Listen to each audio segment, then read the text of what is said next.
2 years ago, I'd had the privilege for the first time speaking to the same UN ambassadors, and that's why they asked me if I'd come back this time, and they gave me a tougher subject. But the first time I went there, I had spoken to them about the heart's hunger for meaning. And I talked about the 4 components that meaning has. And then I knew I only had about 2 minutes in which to mention Christ. I couldn't be overbearing. So in a 25-minute talk, it's about 5 minutes that I can bring the gospel in. And so I told them this story. By this point, they were listening very attentively. So I said, I have a parable to tell you, and we in India love parables. And all of the Middle Easterners and Easterners leaned forward because they all love parables. Nothing happened in my life of which my mother didn't have a parable or a proverb. We learned it that way. I said, I have a parable to tell you. I said, it's the story of a rich man who had a huge art gallery, and he had a terrific son. And the son would go into the streets, and one day he befriended a beggar. And he started to see this beggar regularly, and he'd describe his father's big home and the paintings and all that his father did in business and his family. And the beggar really liked this young man. But one day the young man stopped coming.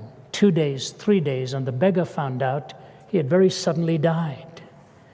So he went and got himself some paper and some crayons, and he drew a portrait of that young man. And he went to that home of the rich man and gave it to the watchman outside and said, would you please give it to the man, because his son was very good to me. And I've drawn his portrait because I hear he has an art gallery in that house. The watchman looked at it rather bemused by it and said, all right, okay, and sent him away. But he thought this was quite a gesture. So he waited for the right moment. When the rich man was driving out in his car one day, he said to him, a beggar came here and gave this because he painted this as a portrait of your son. The rich man took it. Nothing was heard. Some years go by, and the beggar finds out the rich man had passed away and that they were going to auction his art gallery. So he decided to get some nice-looking clothes to see if he could squeeze in. He did. And he walked through the hall to see if the boy's portrait was hanging with all the grandmasters, and sure enough, it was there.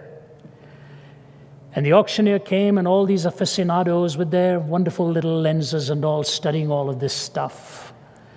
And then the gavel was pounded, and the auctioneer said, we are going to begin, and everybody, yay, good. He said, except there was a condition left in the will. The rich man said, this portrait of his son is the first one to be auctioned. And there was a moan and a groan. Nobody bid on it. The beggar put his hand into his pocket, got a few coins, and bid what he had. No counteroffer, gavel pounded, sold. He goes to pick it up, and as he's walking away, the gavel pounds again, and the auctioneer says there was a second condition. In the will it said, whoever bids on the portrait of the son gets the whole art gallery.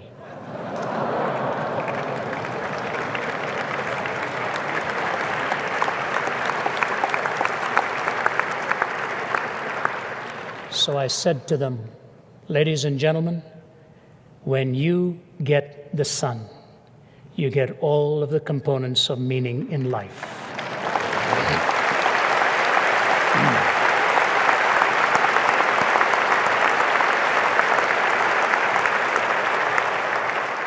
They threw their head back in absolute surprise. It was a wonderful thing to see. They were lined up. One of the Middle Eastern ambassadors, whom here I shall leave unnamed, came and grabbed my hand and he said, Dr. Ravi, when I get to heaven, I am going to ask Lord Jesus if you and I can be roommates.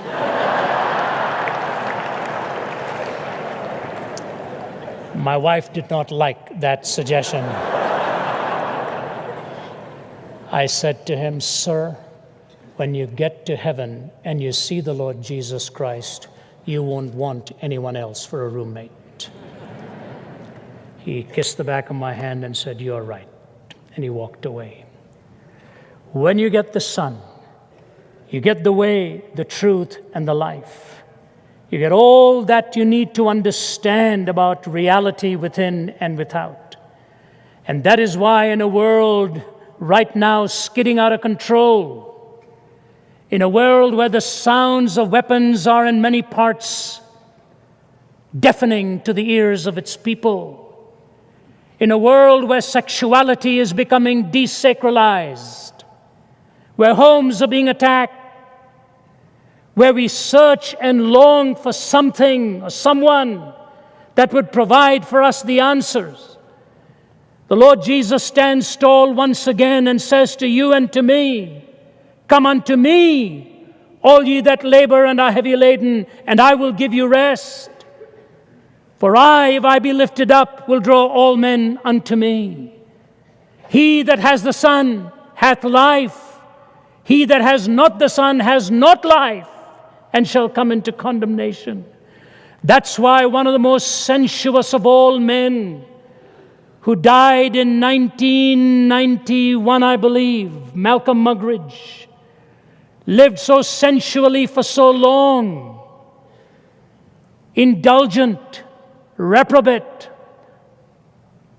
derelict in his own ways, said he got so much fun by being a peddler with words. I had the opportunity of spending some hours with him before he died, a man who then came to find Christ in his latter years. He said this: we look back upon history, and what do we see? Empires rising and falling, revolutions and counter-revolutions, wealth accumulated and wealth dispersed. Shakespeare has spoken of the rise and fall of great ones that ebb and flow with the moon. I look back upon my own fellow countrymen in England, once upon a time dominating a quarter of the world, most of them convinced in the words of what is still a popular song, that the God who made them mighty shall make them mightier yet. I've heard a crazed, cracked Austrian announce to the world the establishment of a Reich that would last 1,000 years. I've seen an Italian clown saying he was going to stop and restart the calendar with his own ascension to power. I have seen America wealthier and in terms of military weaponry more powerful than the rest of the world put together, so that had the American people so desired, they could have outdone a Caesar or an Alexander in the range and scale of their conquest, all in one lifetime, all gone. Gone with the wind. England, part of a tiny island off the coast of Europe, threatened with dismemberment and even bankruptcy. Hitler and Mussolini dead, remembered only in infamy. Stalin, a forbidden name in the regime he helped found and dominate for some 3 decades. America haunted by fears of running out of those precious fluids that keeps the motorways roaring and smog settling, with disastrous memories of a disastrous campaign in Vietnam as the media charged the windmills of Watergate. All in one lifetime, all gone. He says, behind the debris of these solemn supermen and self-styled imperial diplomatists, there stands the gigantic figure of one person, because of whom, by whom, in whom, and through whom alone mankind may still have peace.